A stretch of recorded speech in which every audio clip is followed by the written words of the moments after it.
السلام علیکم ناظرین، آپ دیکھ رہے ہیں پروگرام بلال حیدر چٹھا کے ساتھ عام ایشوز پر بات کریں. اور ملک میں کافی گہما گہمی ہے. جماعت اسلامی کا دھرنا جاری ہے. عمران خان صاحب جیل میں بیٹھے ہیں، لیکن آج ایک بڑا امپورٹنٹ بیان ان کا آیا اور انہوں نے کہا کہ فوج اپنا نمائندہ مقرر کرے، ہم مذاکرات کے لیے تیار ہیں. عمران خان کی جانب سے یہ بات کر دی گئی کہ مذاکرات کے لیے ہم تیار ہیں. کیا مذاکرات ہوں گے عمران خان کے فوج کے؟ اس ملک کے اندر مذاکرات ہونے بہت ضروری ہے، because it will bring some peace in the country, اور یہ ہونا بہت ضروری ہے. اس پہ بات کریں گے. رؤف حسن صاحب کا بھی آج جوڈیشل ریمانڈ ہوا، لیکن سب سے امپورٹنٹ فلسطین کا معاملہ. انٹرنیشنل کورٹ آف جسٹس کے اندر آج جو ڈیسیجن آیا وہ یہ آیا کہ فلسطین پر جو ناجائز قبضہ ہے جو اسرائیل نے کیا ہوا ہے، وہ زمین فلسطین کی ہے، وہ حق فلسطین کا ہے. ایون کہ ایسٹ جیروشلم جو ہے وہ بھی فلسطین کا حصہ ہے. یہ ساری بات کی گئی، اور میں آپ کو بھی فوٹیج سناتا ہوں جس کے اندر فارن منسٹر فلسطین کے کیا بات کر رہے ہیں، ذرا سنیے گا. در حقیقت دنیا میں کیا ہو رہا ہے؟ جو جینوسائیڈ 7 اکتوبر سے لے کے آج تک جو اسرائیل ظلم کی انتہا، جینوسائیڈ ظلم کی انتہا جو کر رہا ہے وہاں فلسطین کے اندر، اس کے دوران اس ڈیسیجن کا آ جانا کیا یہ میٹر کرتا ہے؟ اس سے پہلے یونائٹڈ نیشنز کہہ چکی ہے، دنیا کی ہیومن رائٹس کی تمام تر جتنی بھی این جی اوز ہیں، جو کوئی بھی شخص دل میں درد رکھتا ہے اس نے یہ بات کہہ دی کہ ظلم ہو رہا ہے جو کچھ فلسطین میں ہو رہا ہے. اس ڈیسیجن کا کتنا امپیکٹ ہوگا؟ جو فارن منسٹر نے جو باتیں کی ہیں، یہ سب باتیں دنیا مانتی ہے کہ اسرائیل قابض ہے، ناجائز قابض ہے. اس ڈیسیجن کا کیا امپیکٹ ہوگا؟ اس سے بات کریں گے. اسٹوڈیوز میں جو جوائن کر رہے ہیں حسین احمد شیرازی صاحب. Sir thank you for being here. Iqbal Shah صاحب بھی ہمیں جوائن کر رہے ہیں. Sir thank you so much for being here. اپنی بات کا آغاز کروں گا حسین احمد شیرازی صاحب سے. حسین شیرازی صاحب، ورلڈ کورٹ کا ڈیسیجن آ گیا کہ اسرائیل کا ناجائز قبضہ ہے، اور فی الفور اس ناجائز قبضے سے اسرائیل کو ہٹنا چاہیے ہے. یہ فلسطینیوں کی جگہ ہے. ایون ایسٹ جیروشلم تک کا ذکر ہو گیا کہ وہ بھی فلسطینیوں کی سرزمین ہے، اور جتنے بھی لوگ ناجائز قابض ہیں فلسطین کے اوپر ان سب کو اپنا قبضہ ختم کرنا چاہیے. سر کیا کہیں گے اس میں؟ شکریہ بلال حیدر چٹھا صاحب. وہ علامہ اقبال کا ایک شعر ہے کہ تقدیر کے قاضی کا یہ فتویٰ ہے ازل سے، ہے جرم ضعیفی کی سزا مرگ مفاجات. گزارش یہ ہے کہ یہ انٹرنیشنل کورٹ آف جسٹس، اس سے پہلا جو ایک مقدمہ تھا اس میں ساؤتھ افریقہ والے گئے تھے جی انٹرنیشنل کورٹ آف جسٹس میں، ایگزیکٹلی. اور اس دنیا میں غالباً 50 سے زائد مسلمان ممالک ہیں. 52 سر. جی. اور یہ جو فلسطینی جو ہیں بذات خود، حماس، فتح اور ان کے کوئی 15-16 گروپس جی ہیں جی جن کے درمیان ابھی کو 3-4 دن پہلے چین والوں نے صلح کروائی ہے. رائٹ. میں انٹرنیشنل کانفرنسز میں جاتا رہا ہوں تو میں آپ کو یقین دلاتا ہوں کہ وہاں بطور مسلمان کوئی کسی کا بالکل کوئی لحاظ نہیں کرتا، کوئی کسی کا خیال نہیں رکھتا. اور اسرائیل والے طاقتور ہیں. ہم نے کشمیر کی قراردادیں 1948 سے لے کے اب تک کتنے سال ہو گئے ان کو سنبھال کے رکھا ہوا ہے. اور ہوا کیا ہے کہ ہندوستان والوں نے اپنا کانسٹیٹیوشن امینڈ کر کے کشمیر کو باضابطہ ہندوستان کا حصہ بنا لیا ہے. تو چنانچہ ان فیصلوں سے کچھ نہیں ہوگا. ان فیصلوں جو اس دنیا میں طاقت جو ہے وہ کئی ہزار سال سے سب سے بڑا سچ ہے. اور جو بین الاقوامی تعلقات ہیں ان میں جو کمزور ہے اس کی کوئی حیثیت نہیں ہے. وہ یہ حماس والے اور فتح والے تو اس قدر ایک دوسرے کے مخالف ہیں.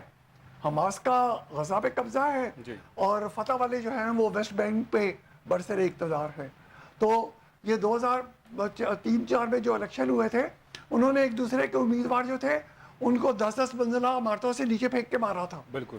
تو اس طرح کے جو لوگ ہیں اور ان کے جو حمایتی ہیں یہ سارے کے سارے کرتے رہے فیصلے. وہ کہے کہ جی یہ فیصلہ ہے، وہ کہے گی ٹھیک ہے اس طرح کے 6 فیصلے اور آ جائیں. اسرائیل والے کہیں گے ہم نہیں مانتے ان کو، اور انہوں نے اسے بالکل نہیں ماننا. اور امریکہ اور دنیا کی جو بڑی طاقتور قومیں ہیں جب تک یہ اسرائیل کی پس پشت ہے اور اس کی پشت پناہی کر کے اس کی حمایت کرتی ہیں، اس وقت تک یہ جو فلسطین والے ہیں ان کا 7 اکتوبر سے دیکھ لیں نا، اب تک 40,000 فلسطینی مر گیا ہے اور کئی لاکھ جو ہے وہ زخمی ہو چکے ہیں، اور وہ ٹوٹل غزہ میں غالباً کو 22 یا 25 لاکھ تھے. تو جن میں سے یہ کچھ بہت سے لوگوں کا یہ انجام ہوا ہے. آپ وہاں کی عمارتیں دیکھیں، وہ بالکل ملبے کا ڈھیر ہے. تو اور ماشاءاللہ ان کی جو سرحد ملتی ہے مصر کے ساتھ، وہ مصر والے ان کا جب جی چاہتا ہے وہ امدادی سامان جانے دینا چاہتے ہیں، جب جی چاہتا ہے نہیں جانے دینا چاہتے.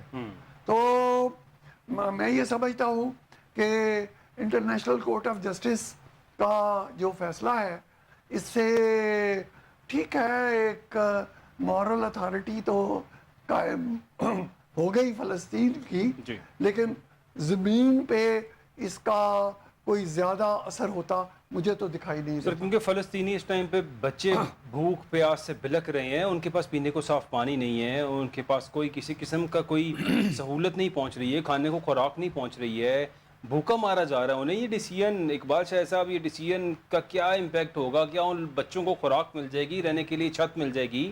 یہاں پہ تو گارنٹائز کیا گیا تھا کہ آپ اگر رفح کے علاقے میں جاتے ہیں وہاں پہ پناہ لیں گے، کوئی اٹیک نہیں کرے گا. وہاں پہ بھی میزائل سے، ڈرون سے اٹیک کیا گیا، میزائلز مارے گئے، اور پوری دنیا نے کھلی آنکھوں سے دیکھا یہ ظلم جو ہو رہا ہے. یہ ڈیسیژن کیا کرے گا اقبال شاہ صاحب؟ سر صاحب، ایک تو یہ ہے کہ اچھا ہے کہ آپ نے جس طرح دوسرے اس وقت ٹی وی چینل اس چیز کو بالکل ہی بھول چکے ہیں، آپ نے اس پروگرام کا باقاعدہ طور پر یہ حصہ رکھا ہے کیونکہ بات ہوتی رہنی چاہیے، ظلم کے خلاف بات کرتے رہنا چاہیے. جی. تو کہتے ہیں کہ اس نے قتل کے بعد اپنی جفا سے توبہ، ہائے سجود پشیماں کا پشیمان ہونا. باقی باتیں حسین شاہد صاحب نے تقریباً کر دی ہیں، لیکن آپ نے دیکھا کہ انٹرنیشنل کورٹ آف جسٹس میں جو فریقین ہوتے ہیں، فیصلوں کی جو اونرشپ ہوتی ہے امپلیمنٹیشن کی، یہ تو کہیں بھی نہیں ہے. وہ آپ وہاں کوئی پٹیشن دائر کریں اور دوسرا فریق وہاں جائے ہی نا، اور پھر یہ ہے کہ طاقتور جو ہیں وہ ان فیصلوں کو منوانے کے لیے ایسے کوئی اصول بھی نہ ہوں دنیا میں، تو پھر ٹھیک انہوں نے کہا ہے کہ فیصلوں کی اہمیت تو کاغذ کے ٹکڑے کی طرح ہی ہوتی ہے. پھر بھی میں سمجھنا ہوں کہ اخلاقی طور پر ایک فیصلہ آیا ہے تو یہ ایک روشنی کی امید ہم کہہ سکتے ہیں کہ وقت تو کبھی بھی بدل سکتا ہے. باقی شرمناک بات تو یہ ہے کہ آپ نے دیکھا کہ جو عرب دنیا ہے جس کو OIC کہتے ہیں اور ہم بھی اس میں شامل ہیں، مسلمان ملک ہیں، کوئی 52 کہتا ہے، کوئی 56 کہتا ہے، وہ تو ساورن اتنے ہی ہیں. انہوں نے بظاہر تو ایک بھی نظر نہیں آ رہا سر. اس میں رول کیا ادا کیا؟ انہوں نے باقاعدہ طور پر اسرائیل کی جو ٹرانسپورٹیشن میں کئی ملک تو ایسے ہیں ان میں ہیلپ فل ہوئے. سر تیل پرووائڈ کرتے رہے ہیں، ان کو فیسیلیٹیٹ کرتے رہے ہیں، اس سے بڑھ کے ہیلپ کیا ہوگی؟ پاکستان کی جنگ میں سب سے زیادہ تیل سعودی عرب دیتا رہا ہے. پاکستان انڈیا کی جنگ میں بھی کچھ ایسے ملک تھے جو کرتے رہے. اب اس طرح جو ایک مسلم کی حرم کی پاسبانی، یہ تو بات بھول چکی ہے. کوئی اس وقت دنیا میں مسلمان ممالک کا وہ نہیں سٹیٹس ہے کہ یہ سارے مسلمان ایک ہیں. وہ ماڈریٹ مسلمان ہیں، کوئی بادشاہت مسلمان ہے، کوئی کسی طرح کا مسلمان ہے، وہ اپنے اپنے ملکوں کے ویسٹ انٹرسٹ کے لیے کام کرتے ہیں. ہم خوش فہمی میں رہتے ہیں. پوری دنیا میں صرف پاکستان جو ہے ایٹمی ملک ہے. اس فخر کو کسی نے دیکھا ہے؟ ذرا معاشی طور پر کمزور ہوئے ہیں تو کسی نے آپ کا ہاتھ پکڑا ہے؟ یہ بالکل ایسے ہی ہے کہ خواب ہے. طاقتور جو ہے power has a right every time کہ وہ اپنا ڈومینیٹ کرے. یہ پوری دنیا کے ایک اصول ہے. اب یہ ہے کہ ہتھیار تو تیل کا تھا. جب امریکہ کا ایک صدر آ کے اپنے دورے میں شاہ صاحب جو تھے سلیمان صاحب، ان سے ملاقات کر کے کہتا ہے کہ آپ ہمارے دوست ہیں لیکن اب 7 دن نہیں رہ سکتے، تو $450 بلین کا وہ آرڈر لے کے چلا جاتا ہے. اس ساتھ بھابھی بھی آئی ہوتی ہے، وہ بھی لے کے چلی جاتی ہے. بشرمی کی انتہا تو یہ ہے. وہ کہتے ہیں حمیت نام تھا جس کا گئی تیمور کے گھر سے. اس وقت جی جو قراردادیں ہیں یونائٹڈ نیشن کی یا فیصلے ہیں، جی آپ کے ساتھ انڈیا نے اس کا تہس نہس کر کے حلیہ بگاڑ دیا. بالکل. پانی ہمارا وہ بند کر رہا ہے اور ظلم تشدد کر رہا ہے. یہ تو ہے کہ کبھی آپ طاقتور ہوں تو طاقت اس سے بھی پہلے ہزاروں سال یا سینکڑوں سال پہلے بھی طاقت ہی پرویل کرتی تھی. تو یہ جو فیصلے لکھے ہوتے ہیں یہ ٹھیک ہے اخلاقی طور پر تو ایک کہہ سکتے ہیں، لیکن اندرونی طور پر جو اس وقت فلسطین کی صورتحال ہے وہاں بھی کبھی یہ اکٹھے نہیں ہوئے. یاسر عرفات کا زمانہ مجھے یاد ہے کہ پاکستان کی جنگ لگ رہی ہوتی تھی، وہ انڈیا کا دورہ کر رہے ہوتے جی. ہم ان کو ہیرو بنا کے پیش کرتے. لیلا خالدہ ہوتی تھی ایک زمانے میں. وجہ یہ کہ مسلمانوں میں منافق، غدار ہمیشہ پیدا ہوتے رہے ہیں اور وہ اس کاز کو نقصان پہنچاتے ہیں۔ ہمیشہ نقصان میر جعفر میر صادق والی بات کی، جب آپ کے اپنے ہی اندر ایسے لوگ ہوں گے جو دھوکہ دینے والے اور آپ کے مخالف ہیں، تو پھر یہی حالات ہوگا۔ اور آج تمام تر اسلامی ممالک اتنا بڑا اتحاد دنیا میں بن سکتے ہیں اسلامی ممالک کا، لیکن کوئی ایک ملک بھی اتحاد بنانے کے لیے آگے نہیں آیا۔ اس کا مطلب یہ اٹ شوز دا ریالٹی کہ کیا فلسطین کے لیے ہم سب لوگ تو تڑپتے ہیں ان ویڈیوز کو دیکھ کے، لیکن یہ تمام تر اسلامی ممالک کے سربراہ جو ہیں اس میں سے کسی کو کوئی تکلیف نہیں ہے۔ یہ international court of justice is just, یہ ایک ڈیسیژن ہے، یہ جسٹ ایک بات ہے، اور یہ وہ بات ہے جو 7 اکتوبر سے آنورڈز آج تک دنیا کرتی آ رہی ہے، اس سے کوئی فرق نہیں پڑ رہا۔ وہاں پہ جو ظلم اسرائیل کر رہا ہے اس کو دن بدن مزید بڑھاتا جا رہا ہے، لوگ بھوک پیاس سے مر رہے ہیں۔ آخر یہ فلسطینیوں کو اس صفائی کے ہستی ساتھ آپ اگر نکال ایڈ دینے کر کا لیں کہ بھی آپ دیکھیں پوری کافر دنیا میں جس کو ہم کافر کہتے ہیں تو پابندی لگائی وہ ہے ہم کہ سے جنت زیادہ میں نہیں سپورٹ جائیں۔ کر رہے ہیں فلسطین۔ لاکھوں لوگوں نے جلوس ان کے حق میں نکالے، اور مسلم دنیا کا مجھے کوئی خاص جلوس دکھا دو، اور کہاں کہاں ہے وداؤٹ نیم۔ ہمارے ملک میں تو فلسطین پہ جلوس نکالنے کی بھی اجازت نہیں تھی سر۔ پھر آپ کس طرح کی یہاں پہ کہا گیا کہ اگر فلسطین کے حق میں ایک جلسہ کرنا اور ہے، جماعت اجازت اسلامی نے کیا تو 3 بندے گاڑی چڑھا کے مار دی آپ نہیں۔ کے جی سامنے۔ بالکل۔ تحریک لبیک والوں نے کیا تھا جی یہ جو دھرنا دیا تھا آج سے چند دن پہلے، اور سر وہ بھی کسی کے اشارے پہ تھا، میں اس طرف بھی آؤں گا، لیکن پہلے جیسے فلسطین والے معاملے کو جو ہے وہ وائنڈ اپ کریں، وہ تھوڑی سی لینتھی ڈسکشن ہے، اینڈ ول میک اٹ۔ حسین احمد شرائل صاحب، آپ کو اس ڈیسیژن سے 0% امپیکٹ، کچھ فرق نہیں پڑے گا؟ اسرائیل کو تو خیر فرق ہی نہیں پڑے گا، جب وہ اس کیس کے اندر کوئی ان کا نمائندہ شامل ہی نہیں ہوا، تو کیا مانیں گے اس کیس کو؟ آج تک جو کچھ یونائٹڈ نیشنز کہتا رہا، ریڈ کراس پہ کسی بھی جنگ کے اندر اٹیک نہیں کیا جا سکتا، ہاسپٹلس پہ اٹیک نہیں کیا جا سکتا، یہ چیزیں یونیورسلی ڈیسائیڈڈ تھیں۔ یہاں پہ تو نہ کوئی ہاسپٹل چھوڑا گیا، نہ کوئی ایمبولینس چھوڑی گئی، نہ کوئی پیرامیڈک سٹاف کا کوئی بندہ چھوڑا گیا۔ ظلم کی انتہا کی گئی ہے، ساری دنیا خاموشی سے دیکھ رہی ہے، کچھ بھی نہیں کر رہے۔ What's your take on that sir? کیا اس ڈیسیژن سے کیا امپیکٹ ہوگا کہ کوئی فرق بھی نہیں پڑے گا؟ It's just piece of paper.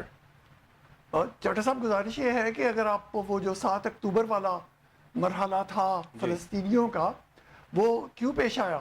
وہ اس واسطے پیش آیا کہ سعودی عرب والے جو ہیں وہ امریکہ کے ساتھ بذریعہ اسرائیل انہوں نے کہا کہ ٹھیک ہے ہم اسرائیل کے ساتھ ان کو مراد دیتے ہیں، ان کو ریکگنائز کرتے ہیں، آپ ہمیں یہ کوئی ایٹمی پروگرام کو شروع کرنے کی اجازت دے دیں، ہمیں کوئی اس طرح کے 1-2 اور کام کرنے کی اجازت دے۔ تو فلسطین والے جو تھے انہوں نے کہا کہ اگر یہ اب سعودی عرب بھی اسرائیل سے مل گیا تو پھر اس کے بعد دنیا میں ہم کیا کریں گے؟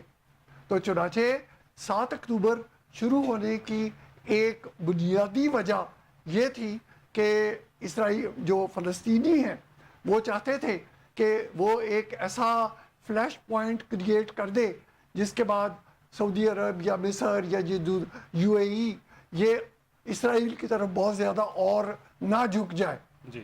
تو چنانچہ جہاں اس طرح کے حالات ہوں وہاں انٹرنیشنل کورٹ آف جسٹس بیچاری کیا کرے گی اور اس کا فیصلہ کیا کرے گا؟ دنیا میں ایسا کبھی پہلے نہ ہوا ہے اور نہ آئندہ ہوگا۔ جو غریب ہے، جو کمزور ہے، اس کو چاہیے کہ وہ تڑپو گے جتنا جال کے اندر، جال گھسے گا کھال کے اندر۔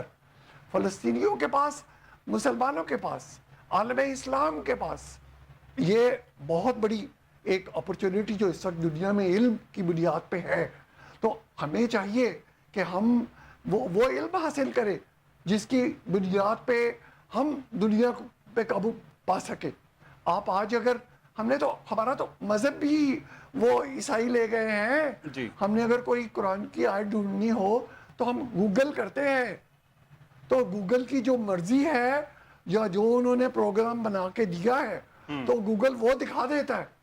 تو ہمارا تو اسلام بھی آج ان کے قبضے میں جا چکا ہے۔ 1954 میں جب یہ ہم سیٹو سینٹو کی طرف لپک رہے تھے اور امریکلوں سے یہ حاصل کر رہے تھے، جو ہندوستان والے تھے انہوں نے انڈین انسٹیٹیوٹ آف ٹیکنالوجی بنائے بہت سے شہروں میں، اور یہ ان انڈین انسٹیٹیوٹ آف ٹیکنالوجیز جو بنائی تھی ان کا کمال ہے کہ اس وقت جو دنیا کی 500 بہت بڑی بڑی کمپنی ہے، سب سے بڑی کمپنی ہے، جی ان کے آدھے جو سی ای او ہیں وہ انڈین انسٹیٹیوٹ آف ٹیکنالوجیز وہاں سے پڑھ کے آئے ہوئے ہیں. تو ہم علم حاصل کریں نا. جی اور یہ اگر علم حاصل کر لے عالم اسلام والے، اگر ہم بھی ہارورڈ بنا لیں، پرنسٹن بنا لیں، آکسفورڈ بنا لیں، لیکن ہماری بدقسمتی یہ ہے کہ ہمارے جو حکمران ہیں ان کی تو یہ پریورٹیز ہی نہیں ہے نا. اور پھر ہمارے جو عام آدمی ہے اس پہ بھی یہ لگن نہیں ہے کہ وہ علم حاصل کرے. تو چنانچہ جب تک فلسطینی جو ہیں یہ اپنے آپ کو علم کے ساتھ لیس کر کے، عالم اسلام جو ہے وہ جب تک علم حاصل کر کے اپنے آپ کو طاقتور نہیں کر لیتا، اسی طرح سے ان کے مقدر میں ہے وہ کباب سیخ ہیں، ہم کروٹیں ہر سو بدلتے ہیں، جو جلد اٹھتا ہے یہ پہلو تو وہ پہلو بدلتے ہیں، ہم اسی طرح سے جلتے بلتے جائیں گے. یعنی کہ اس کا مطلب ہے کہ اس ڈیسیجن سے بھی کوئی خاص امپیکٹ نہیں ہوگا دنیا کے اندر بھی، اور اسی طرح سے معاملہ چلتے رہیں گے، بمبنگ ہوتی رہے گی، کوئی نہیں روکے گا. اقبال شاہد صاحب کیا کہیں گے آپ سر؟ دیکھیں بات یہ ہے کہ حل تو ہے، 100% حل ہے. آپ دیکھیں کہ اس وقت جو طاقتور مڈل ایسٹ کے ملک ہیں، آپ کو پتہ ہے کہ ایک ایسا ملک میں مڈل ایسٹ میں ہے جس کو 5000 انہوں نے اسرائیلیوں کو سٹیزن شپ دی ہوئی ہے. انہوں نے جب اللہ کے نبی نے بہت توڑے تھے تو انہوں نے مندر بنانے کی اجازت دی ہوئی ہے. بالکل. اب جب مندر کو توڑا گیا حضرت ابراہیم علیہ السلام کے زمانے سے لے کے اب نبی کے صلی اللہ علیہ وسلم کے زمانے کے، تو اسلام کی تو بنیاد یہاں ہی ہے جی کہ جب ہم نے ان کو اونرشپ دی اور اسرائیلیوں کو وہاں سٹیزن شپ دی کہ وہاں آپ پراپرٹی بھی خرید سکتے ہیں. جی وہ جب پراپرٹی خریدیں گے تو پھر اس سے ایک قدم آگے بھی بڑھ گیا کہ آپ اس میں کبھی نہ کبھی ووٹ کا بھی آپ کو حق مل جائے گا. ابھی اس طرح جب ہم آگے بڑھ رہے ہیں، اور سعودی عرب جو ہے آپ نے دیکھا کہ وہ کئی قسم کی سٹیز بنا رہا ہے، روبوٹک سٹی بنا رہا ہے. اسرائیل کے ساتھ غیر اعلانیہ ان کا سفارت خانہ کام کر رہا ہے، اور انہوں نے یہ بھی اجازت دے دی گئی ہے کہ بقا یا مختلف جو مقامات ہیں وہاں لوگ آج آیا کریں. اور آئندہ آپ دیکھیں گے وہ بڑی ضرورت سے وہ ماڈریٹ اسلام کی طرف آ رہے ہیں، وہ ٹورسٹ پوائنٹ کی طرف بڑھ رہے ہیں کہ اس کی جو آمدنی ہے، کیونکہ تیل کے لیے آٹو موبائل کمپنیاں جو ہیں وہ آہستہ آہستہ تیل یوز کرنا چھوڑتی جا رہی ہیں، اور الیکٹرک کاریں آ رہی ہیں، بیٹری کی کاریں آنی شروع ہوئی. وجہ یہ کہ سفارتی تعلقات آپ دیکھیں ترکی کے بڑے پرانے ہیں اور بالکل کنفرم ہیں. مصر کی جنگ کے دوران آپ نے دیکھا کہ اس وقت فوری طور پر مصر نے فیصلہ کیا کہ ہمیں کوئی بچانے والا نہیں ہے. انہوں نے باقاعدہ طور پر سفارتی تعلقات قائم کی اور ان کے فوجیوں نے لڑنے سے انکار کر دیا.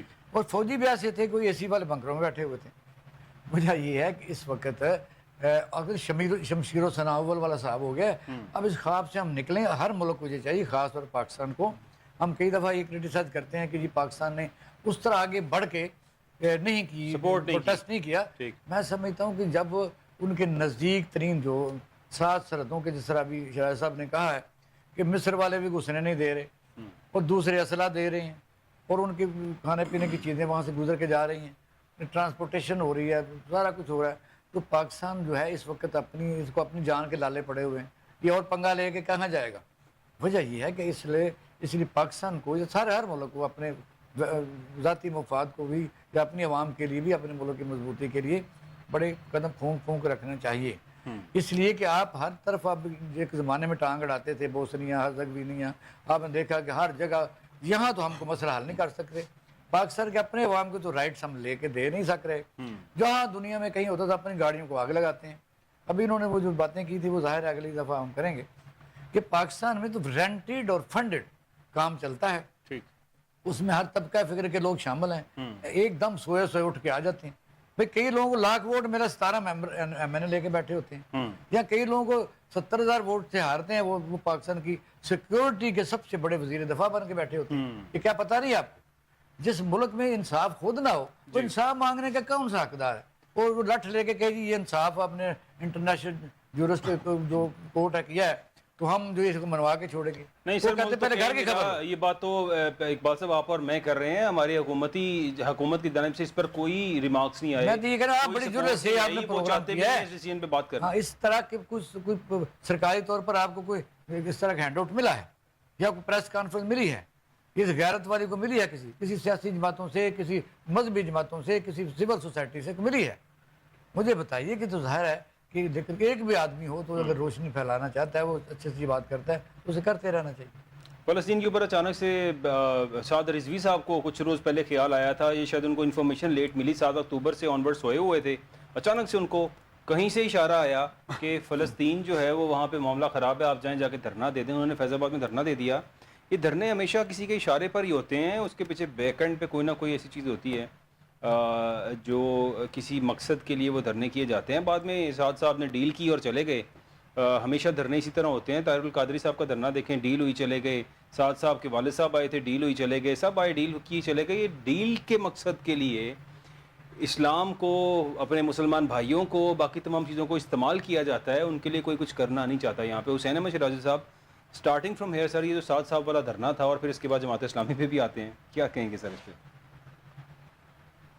یہ جو یہ جو تحریک لبیک پاکستان والے ہیں جی ان کا اگر آپ ماضی دیکھیں تو انہوں نے ممتاز قادری جی سٹارٹ ہی وہاں سے ہوئے، اس سے پہلے تو انہیں جانتا ہی کوئی نہیں تھا سر۔ گزارش ممتاز قادری اور آسیہ بی بی جی دو ایشوز کے اوپر بڑا بڑے لینڈ مارک ہیں، جس کے بعد انہیں عوامی پذیرائی ملنی شروع ہوئی، اور پھر ہمارا جو 2018 کا اور 2024 کا الیکشن تھا اس میں مسلم لیگ نون، پیپلز پارٹی، تحریک انصاف کے بعد یہ بطور جماعت یہ چوتھی سب سے بڑی جماعت تھی جن کو سب سے زیادہ ووٹ ملے۔ بالکل پہلی بار جب الیکشن میں آیا تو تب بھی قومی اسمبلی کی 2-3 نشستیں اگر آپ آزاد امیدوار جو ہیں ان کو بیچ میں سے نکال دیں تو گزارش یہ ہے کہ یہ جو اس طرح کی یہ جو مذہبی جماعتیں ہیں، اس طرح سے یکدم جو ایک بہت چھوٹا سا بچہ جو ہے وہ بہت بڑا پہلوان رستم بن جاتا ہے، تو لازمی اس کے پیچھے دیکھنے والوں کو تو نظر آ جاتا ہے کہ یہ سارا معاملہ کیا چل رہا ہے۔ لیکن بلال احمد چوٹھی صاحب گزارش یہ ہے کہ وہ ایک انگریزی میں ہے، وہ ایک کریکٹر فرینکنسٹائن، تو وہ کہتے ہیں کہ فرینکنسٹائن بڑا ظالم قسم کی چیز ہے، تو وہ جو فرینکنسٹائن ہے اس کا خالق جو ہے نا وہ فرینکنسٹائن کے ہاتھوں سے ہی پھر ختم ہوتا ہے۔ تو چنانچہ یہ اب سوچنے والے لوگوں کو چاہیے کہ وہ یہاں فرینکنسٹائن جو ہے وہ پیدا نہ کرے یا ان کو پروموٹ نہ کرے، اور پہلے بھی انہوں نے ایسا ہی کیا تھا۔ یہ اگر آپ کو یاد ہو تو فیضا، یہ جب آسیہ بی بی کا جب کیس تھا تو وہ جو افضل قادری صاحب تھے ان کے بعد تحریک لبیک کے کل ان کے نائب امیر کو بھی گرفتار کیا گیا ہے، جنہوں نے فتویٰ دے دیا تھا کہ چیف جسٹس کو جو ہے وہ قتل کر دیا جائے، 1 کروڑ روپیہ ہیڈ منی بھی دے دی ان کی، اور پھر اس کے بعد ان کو گرفتار کیا گیا۔ مطلب کس سوچ کی جماعت ہے یہ جو ہے نا، یہ قصہ اب دوسری دفعہ دہرایا جا رہا ہے۔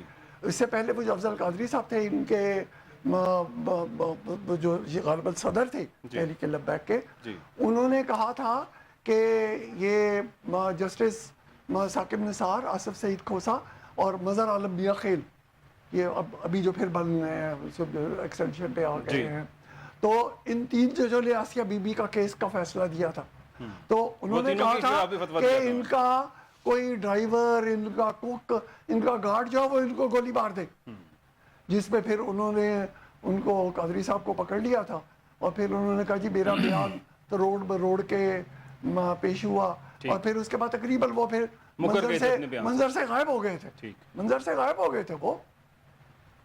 تو چنانچہ یہ مذہبی منافرت، یہ پاکستانی معاشرہ پتہ نہیں ہم اسے کہاں لے کے جانا چاہتے ہیں۔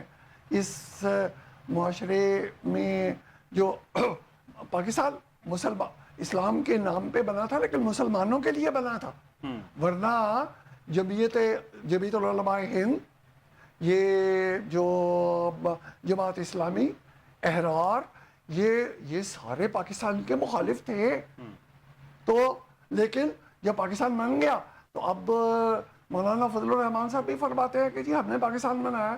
ارے بابا، اس کے والد صاحب جو مولانا مفتی محمود تھے وہ تو کہتے تھے کہ ہم پاکستان بنانے کے گناہ میں شامل نہیں ہیں، تو لیکن ہماری بدقسمتی ہے کہ 1948 میں جب ہم نے یہ لیکن یہ ایک بڑا لمبا موضوع ہے کہ قرارداد مقاصد جو ہم نے آبجیکٹیو ریزولوشن ایک بنا دیا اور اس طرف ہم امریکہ کی طرف چل پڑے، پھر ہم وہ ایک جہاد آ گیا جب جیم سے جوتا کی بجائے جیم سے جوتا کی بجائے ہم نے جیم سے جہاد کر دیا اور تیز سے تلوار کر دی، ہم نے نصاب بدل دیا.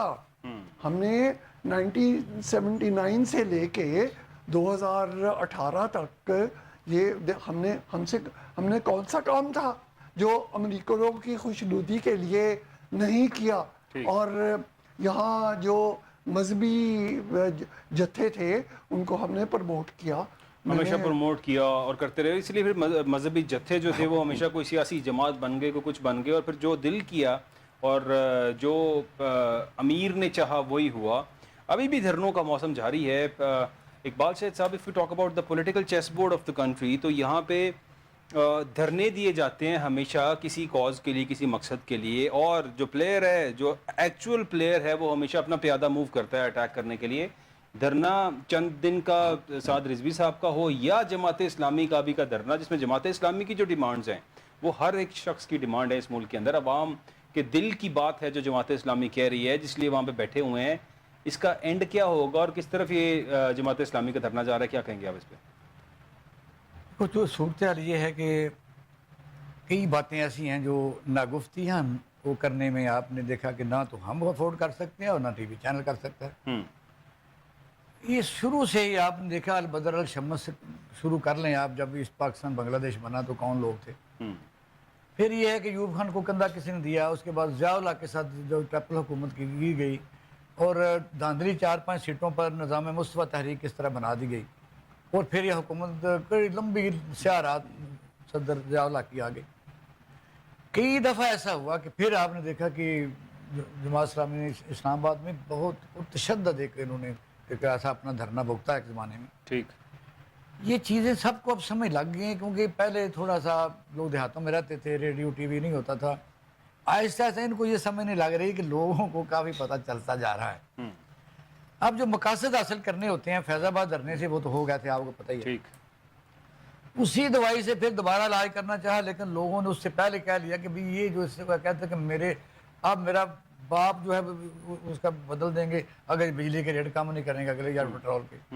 تو لوگ جگاتے رہے کہ آپ نے کہا تھا، آپ نے کہا تھا، آپ نے کہا تھا. اسے پتہ ہی نہیں لگا غالباً کہاں گئے ہوئے تھے سعد رضوی صاحب. یہ ایک دم ان کو ہوش ہے کہ واقعی ایک بات تو صحیح ہے. تو یہ پتہ ہی نہیں لگ رہا تھا کہ ان کا ایجنڈا کیا ہے.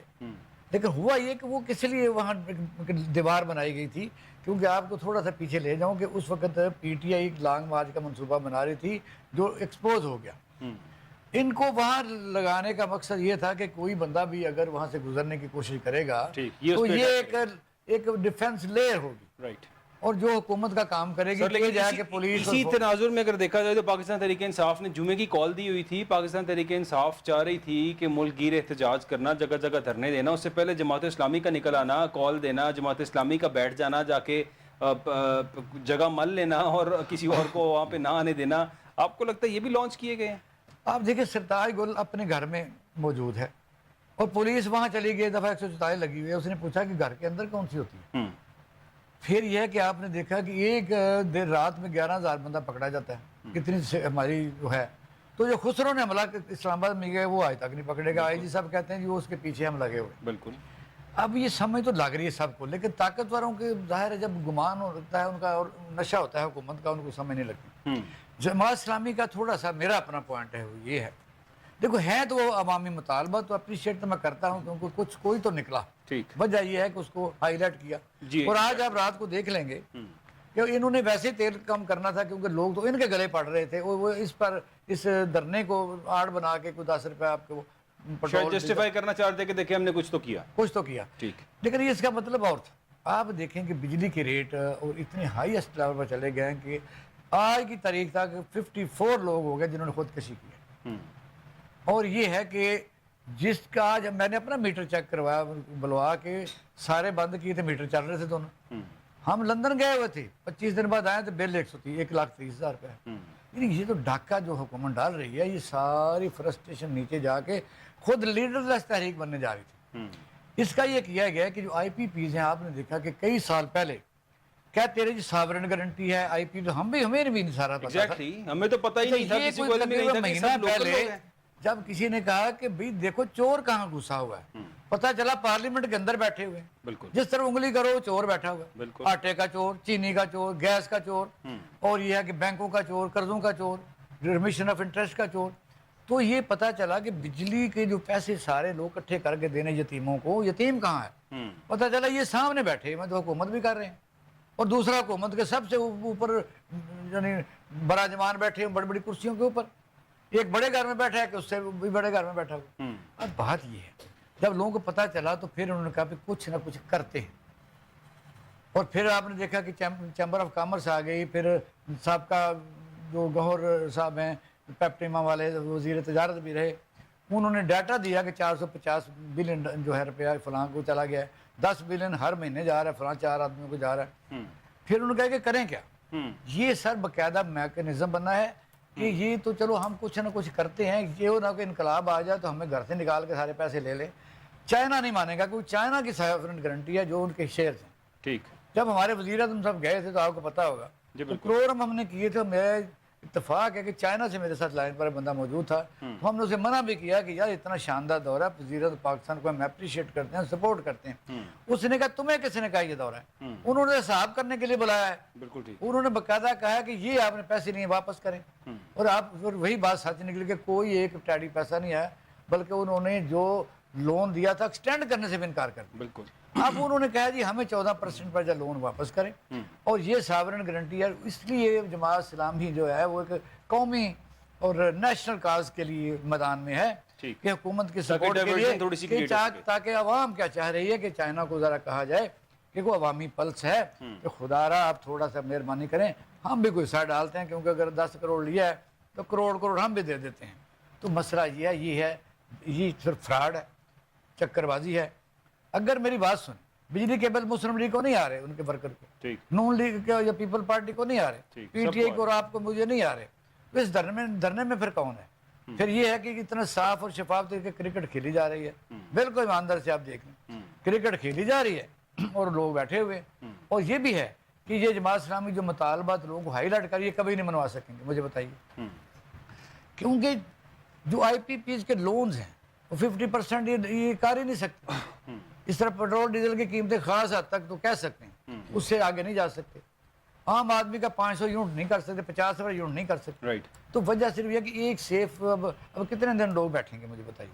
تو اس لیے اس کو شک کی اس لیے نظر سے دیکھا جا رہا ہے، اور کوئی پارٹی سپورٹ نہیں کر رہی۔ دیکھ رہے ہیں کہ یہ دفعہ وہ کہتے ہیں کہ بھئی چمن کے رنگ و بو نے اس قدر دھوکے دیے مجھ کو کہ میں نے شوق کے گلبوسی میں کانٹوں پر زبان رکھ دی۔ لوگ ڈرے ہوئے ہیں کہ یار جس کو ہم دیکھ رہے ہیں وہ کچھ چیز اور نکلا ہے، کیونکہ پاکستان میں جماعت اسلامی کا نکلنا کبھی بھی ایسا فروٹفل نہیں رہا، کبھی نہ کبھی مس ایڈونچر یا ایڈونچر ہوتا رہا ہے۔ ابھی بھی دیکھتے ہیں کہ جماعت اسلامی شاید ایکسپیکٹ کر رہی تھی کہ کوئی 2-3 سیاسی جماعتیں ہمیں جوائن کر لیں گی، ایک کاز بن جائے گی، لیکن ایسا نہیں ہوا۔ شاید سیاسی جماعتیں کچھ اور جانتی ہیں، جماعت اسلامی کو جوائن نہیں کیا۔ کل ڈاکٹر فرید پراچی صاحب بھی ہمارے ساتھ موجود تھے اور انہوں نے بھی یہی کہا کہ جماعت اسلامی ایکسپیکٹ کر رہی ہے کہ کوئی پارٹیز انہیں جوائن کریں گی، لیکن فی الحال ایسی کو خاطر خواہ چیز سامنے نہیں ہے۔ حسین احمد شرازی صاحب، آئی پی پیز سے کیا کوئی جان چھڑوانے کا طریقہ ہے؟ سوورن گارنٹیز ہیں، اس کے اندر بہت سی چیزیں ہیں، لیکن اب کے انکشافات میں ہمارے لوکل بہت سے مالکان نکل آئے جو لوکل اونرز ہیں۔ کیا مطلب آپ اگر 20-30% کو ریوائز نہ بھی کر سکے، 70% کو تو فل فور ریوائز کیا جانا چاہیے تاکہ لوگوں کو ریلیف تو ملے؟ بلال حیدر چٹھا صاحب، ایکچولی یہ وہ حمام ہے جس میں کسی کے پاس بھی کسی کو لباس کی توفیق نہیں ہے۔ ٹھیک، ہمارے جو ایک وزیر تھے پی ٹی آئی کے، ان کی بھی کوئی آئی پی پی ہے، اللہ خیر اللہ، اور بقیہ یہ تو ابھی آئی ایم ایف نے ہمیں بچا دیا ہے، ورنہ ہماری جو موجودہ حکومت ہے یہ تو اور آئی پی پیز لگانے کے لیے تیار تھے۔ انہوں نے کہا کہ ہمارا ویژن ہے کہ ہم پاکستان میں بجلی کی پیداوار کو 50,000 میگا واٹ تک لے جائیں گے، جو اس کی انسٹالڈ کیپیسٹی ہے۔ اس وقت کوئی 41-42 ہزار ہے، تو چنانچہ ابھی تو 8,000 میگا واٹ کا اور چونا ان کو لگنے لگا تھا. یہ تو IMF والے آ گئے بیچ میں, انہوں نے کہا بس کرو, خدا کا خوف کرو, یہ کیا ظلم کر رہے ہو. آپ کی جو اس وقت انسٹالڈ کیپیسٹی ہے وہ 41-42 میگا واٹ ہے. آپ کی جو لائنز ہیں وہ زیادہ سے زیادہ 23-24 ہزار میگا واٹ اٹھا سکتی ہے.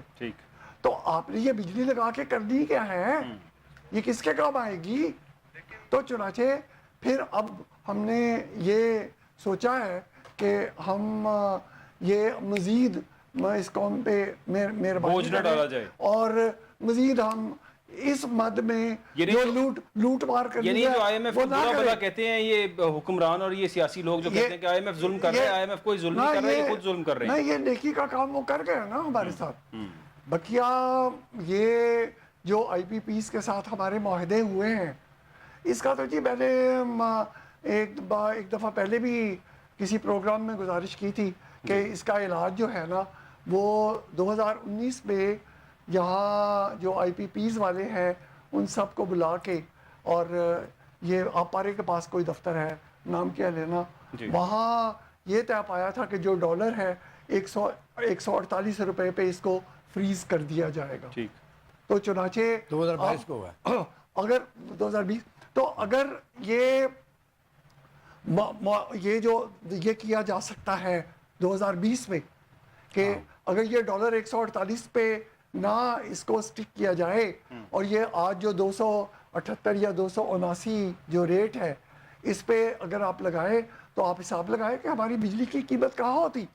اور لیکن یہ طریقہ کار جو ہے نا اس کا ایک ہی ہے, وہ ہے جو کرک کے جہاز ایک تھا ترکی کا, پاکستان میں آیا, وہ بحری جہاز بجلی بناتا تھا, اس نے چند میگا واٹ میں بجلی نہیں بنائی, اس کا جو معاہدہ تھا وہ کینسل کر دیا, وہ چلے گئے انٹرنیشنل کورٹ پہ, وہاں پہ کئی 100 ملین ہمیں جرمانہ ہو گیا. ہم نے ترکی والوں سے کہا کہ بھائی جان ہم آپ کے مسلمان بھائی ہیں, ہم پہ دوستی کریں, ہمارے پاس پیسے نہیں ہیں. انہوں نے کہا کہ نہیں, یہ تو دیکھیں یہ تو کاروباری معاملہ ہے, ہم یہ تو ایک تجارتی معاہدہ آپ نے کیا, آپ اس میں عمل کریں. اس پہ پھر ایک کمیٹی بنائی گئی تھی جس میں مختلف محکمہ کے لوگ تھے. اس کمیٹی نے تحقیقات کر کے یہ ثابت کیا کہ یہ جو معاہدہ تھا یہ کرپشن کی بنیاد پہ لیا گیا تھا. اور ایک شاہد رفیع صاحب تھے سیکرٹری, انہوں نے 4 کروڑ روپیہ جمع بھی کروایا کہ ہاں جی یہ واقعی میں نے تو یہ کرپشن کی تھی, یہ 4 کروڑ روپیہ میں دیتا ہوں, میری پلی بارگین کر کے. تو شاہد رفیع صاحب کی جان اس پہ چھوڑ دی گئی. تو اب وہی جو ترکی والے تھے وہ پہلے جو ہمارے ہتھے نہیں چڑھتے تھے, اب اردگان صاحب کو یاد آیا کہ ہم تو مسلمان ہیں, ہم پاکستان نے تھریٹن کیا کہ اب ہم جائیں گے انٹرنیشنل کورٹس میں اور ہم بتائیں گے, اور یہ کوئی بھی معاہدہ جو کرپشن, دھاندلی, بے ایمانی کی بنیاد پہ ہو وہ کبھی دنیا میں کہیں ویلڈ قرار نہیں دیا جاتا. تو اب ترکی والوں کو مصیبت پڑ گئی. انہوں نے پاکستانیوں سے کہا کہ جی دیکھیں ہم تو مسلمان ہیں, آپ بھی مسلمان ہیں, آپ نے تحریک خلافت چلائی ہوئی ہے ہمارے لیے, تو چھوڑے دفع کریں. تو چنانچہ یہ معاملہ رفع دفع ہو گیا. اسی طرح کی ایک کمیٹی اگر IPPs کی بن جائے تو میں آپ کو یقین دلاتا ہوں کہ وہ اس مسئلے کا سلوشن زیادہ سے زیادہ 6 ماہ میں نکال لے گی, جس کے بعد یہ IPPs والے خود کہیں گے کہ جناب آپ کی بڑی مہربانی ہے, ہم آپ کے ساتھ بالکل وہ گفتگو کے لیے تیار ہے, دیکھیں اب تو محب وطن پاکستانی ہے. پھر یہ جو چائنا کی کمپنیاں کہتے ہیں نا جی, اس میں بھی اگر آپ کو یاد ہو تو یہ 2015-16 میں جب یہ ایک معاہدہ منظر عام پہ آیا تھا, ایک چینی کمپنی تھی اور اس کی طرف سے دستخط کیے ہوئے تھے سیف الرحمان خان صاحب نے, ایس خان کے نام سے, وہ فوٹو کاپیاں بڑی گھومی تھی ان دونوں میں. تو یعنی وہ تھے سیف الرحمان خان صاحب اونر تھے اس کے, چنانچہ مالک اور لوگ تھے. ابھی بھی بہت سی اندر چیزیں بڑے انکشافات ہیں, فرنٹ مین ابھی بھی مالکان ہے, پیچھے بیک اینڈ پہ کوئی اور ہے, پیسہ کوئی کما رہا ہے, نام کسی اور کا لگ رہا ہے. اقبال شاہد صاحب, عمران خان صاحب کا آج کی سٹیٹمنٹ جو انہوں نے صحافیوں سے گفتگو کرتے ہوئے یہ کہا کہ فوج سے مذاکرات پر رضامندی کا اظہار کر دیا, ساتھ ہی کچھ تھوڑی سی باتیں بھی انہوں نے کر دیں کہ محسن نقوی جو ہے وہ کون ہے کون نہیں جانتا، اور یہاں پہ کیا کیا ہو رہا ہے، فوج اپنا کوئی نمائندہ مقرر کرے اور ہم مذاکرات کے لیے تیار ہیں. جس پہ صحافی نے سوال کیا کہ اگر نمائندہ محسن نقوی ہو، تو پھر عمران خان صاحب نے جواب دیا کہ محسن نقوی سے مذاکرات نہیں ہو سکتے، کیونکہ اس نے آئی جی پنجاب کو ساتھ ملا کر بڑا ظلم کیا ہمارے پہ، اور مریم نواز کا بھی ذکر انہوں نے ساتھ کیا کہ وہ بھی فاشسٹ ہے، اور یہ سب باتیں. بہرحال اگر فوج کو یہ اپروپریٹ نمائندہ کوئی ایسا آربیٹریٹر جو ایکسیپٹیبل ہو، اگر وہ نمائندہ دیتے ہیں تو ہم مذاکرات کے لیے تیار ہیں. اقبال شاہد صاحب کیا کہیں گے سر؟ دیکھیں وجہ ہے کہ کوئی بھی چیز جو ہوتی ہے وہ خوشی سے نہیں کی جاتی. آپ دیکھیں جو حکمران اس وقت موجود ہیں یا لانے والے جو لوگ ہیں، دونوں میں پھنس چکے ہیں. کیونکہ اگر ملک خوشحال ہوتا، صحیح چل رہا ہوتا، اور یہاں روزگار ایسے ہوتا، کہیں سے مل نہیں رہے ہیں، کوئی بندہ سپورٹ ہی نہیں کر رہا، کوئی مسلم مطلب ہمارا برادر ممالک بھی سپورٹ نہیں کر رہا. ہاں اب یہ ہے کہ بے شک یہاں کی طرف پروپیگنڈا کیا جاتا رہا ہو. پھر یہ ہے کہ اس حکومت میں کئی دفعہ کچھ 2-3 نام ایسے ہیں جی جن کو میں انٹریگرز کہتا ہوں کہ ان کا روزی روٹی لگی ہوئی ہے. ان حکمرانوں، نالائق حکمرانوں کو وہ مشورے بھی دیتے رہتے ہیں کہ آپ ڈٹے رہے ہیں اور کنفرنٹیشن چھوڑنی نہیں ہے. ٹھیک. کیونکہ ان لوگوں کا تو کام ہی ہے کہ وہ تو نان پروفیشنل ہیں، نہ وہ الیکٹ ہو سکتے ہیں، صرف لڑائی کے لیے باہر بہت بڑے پروفیشنل ہیں. دوسرا یہ ہے کہ مسلم لیگ نون کی بھی ٹانگیں پھنسی ہوئی ہیں کہ انہوں نے کیس اپنے معاف کرائے ہوئے ہیں، وہ اتنی جلدی تو کوئی نہ کوئی بھی بھاگنے کوئی نہیں دے گا، ڈیلیوری ہے کوئی نہیں، سارے لوگ پھنس چکے. ان حالات میں نکلنے کے لیے یہی ایک ٹائم تھا جب کوئی وائزلی کسی کو ایڈوائز کر سکتا ہے. لیکن طاقت عام طور پر اس وقت تک نہیں مانتی جب تک اسے یہ پتہ نہ چل جائے کہ اب ہم میں وہ طاقت نہیں رہی، صرف زوم باقی رہ گیا.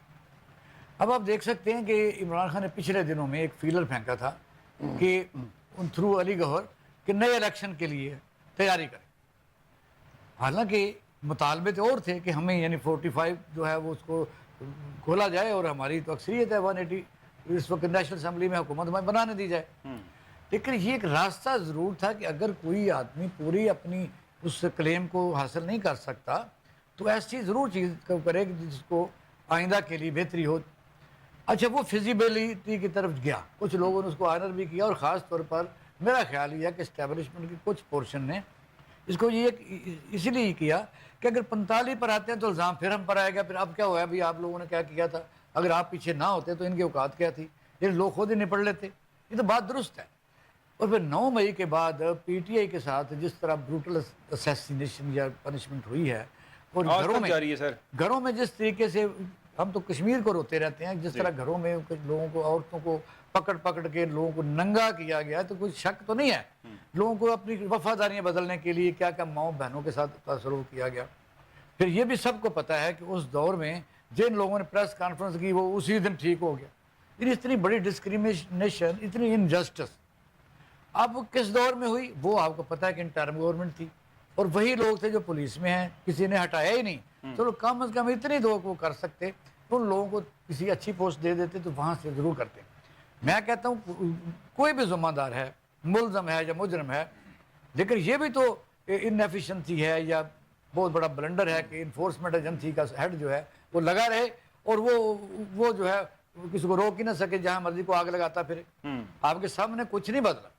اس لیے ان کا یہ کہنا کہ محسن نقوی کو ہم نہیں اون کرتے، ٹھیک، یہ جسٹیفائڈ ہے. اور یہ ظاہر ہے اسی لیے انہوں نے بات کی ہے. پروگرام کا وقت ختم ہو گیا ہے، ٹو وائنڈ اپ. اور ساتھ ہی عمران خان صاحب نے ایک بڑا امپورٹنٹ جو بیان دیا، ان سے یہ پوچھا گیا کہ آپ فوج کے اوپر جو ہے فوج کے خلاف بات کرتے ہیں، تو انہوں نے کہا کہ میں فوج کے خلاف نہیں ہوں، کبھی فوج پر کوئی الزام نہیں لگایا، تنقید ضرور کی ہے اور تنقید کرنا میرا حق ہے. اور ان کی ہمیشہ کی بات جو وہ کہتے تھے کہ فوج بھی میری ہے، ملک بھی میرا ہے، لوگ بھی میرے ہیں. دیکھتے ہیں ان فیوچر کیا ہوگا. اپنا خیال رکھیے گا. بہت شکریہ میرے گیسٹ کا، آپ سب کا دیکھنے کا شکریہ. اللہ حافظ.